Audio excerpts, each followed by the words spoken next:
Bonjour à tous. Aujourd'hui, en cette fête de l'Annonciation, nous allons voir comment la Vierge Marie participe pleinement au mystère eucharistique. Et c'est tout d'abord dans le mystère de l'Incarnation que cela va se réaliser.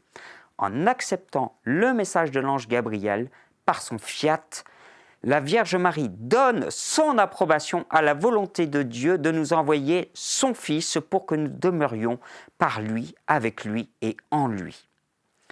Par le mystère de l'Incarnation, la Vierge Marie va nous donner le don le plus précieux pour nos âmes dans le mystère eucharistique, comme elle nous l'avait donné au moment de la naissance de son Fils. La parole de Dieu faite chair se donne ainsi en nourriture par Marie. Et c'est pour cela que le mystère de l'Incarnation va être étroitement lié à celui du mystère eucharistique. Le mystère de l'Eucharistie veut le plus secret du cœur de Marie.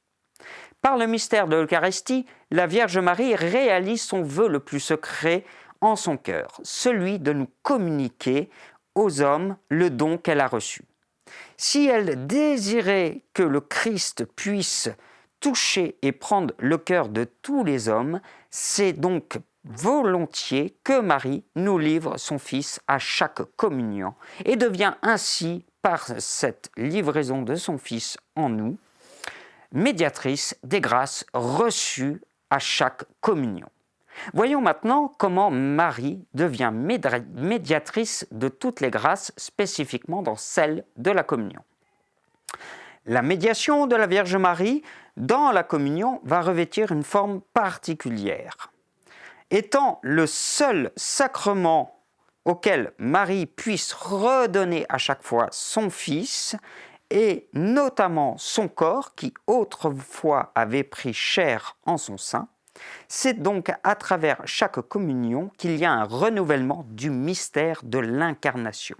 Et ainsi, le déploiement de tout l'amour de la Vierge Marie pour les hommes. Son affection maternelle pour chacun de nous devient ainsi nourriture spirituelle afin que chacun de nous puissions ressembler davantage à son Fils et ainsi de s'identifier à lui. Voyons maintenant Marie qui aide à l'accueil du Christ eucharistique. Marie nous aide à accueillir son Fils dans l'Eucharistie parce qu'elle a été le modèle parfait de l'accueil du Verbe fait chair dans le mystère de l'Incarnation. Elle a reçu le Christ dans l'élan de sa foi et l'abandon de son amour. Marie a su offrir une demeure qui lui soit agréable, elle s'est efforcée de lui plaire dans toute sa conduite. C'est ainsi que Marie est tout indiquée aussi pour chacun d'entre nous à travers la communion, pour favoriser aussi cet accueil du Christ, pour que nous puissions en lui, demandant les grâces nécessaires de cet accueil, faire un lieu en nos âmes chaleureux, généreux, rempli de foi et d'un grand amour. En conclusion, je dirais que la Vierge Marie est notre éducatrice. Elle va nous apprendre à recevoir le Christ dans son Eucharistie. Par sa perfection maternelle, elle nous apprend et elle nous rend capable de nous remplir l'âme de la présence eucharistique, mais aussi, et le plus important, de s'assimiler à la vie entière du Christ en nos âmes. Je vous souhaite un bon et saint carême à tous.